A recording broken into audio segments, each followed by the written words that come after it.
So ayan mga bi, akyat tayo sa taas, titingnan natin yung alulod kasi last time 'di ba umapaw.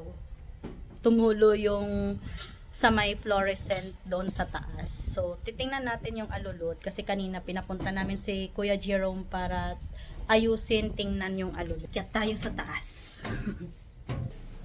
Ayan mga BO, yan. Diyan tumagas yung tubig. So yung pinaka main source pala niya, yung alulod dun sa gilid, hindi kinaya yung bigat ng tubig.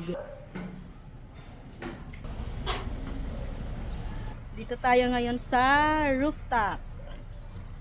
Akyatin natin yung bubong, tingnan natin kung ano yung meron. Akyat tayo dito sa bubong. Kinakalawang pinturahan mga B. So ito yung papagawa natin sa susunod na mga araw. So, may panibago na namang darating. So ayusin natin yung alulod para hindi na maulit yung nangyari nung kahapon na nag-overflow yung tubig. Ayan o. So ang ginawa mga B, kanina ni Kuya Jerome, binutasan niya yan. Ayun. Para yung tubig, tuloy-tuloy siya pababa. Hindi na siya mag-stop or matratrap. Tapos nilagyan ng yan, yung mga PVC na yan.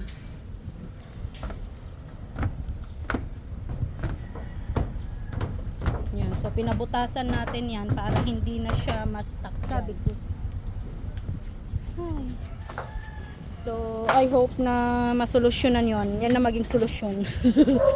Pero for sure naman malaking help yan. Natin ngayon yung pagdating ni Dindo, kaya yan, tinanggalan na natin ng mga barado yung ating alulod para hindi na mag-waterfall sa baba.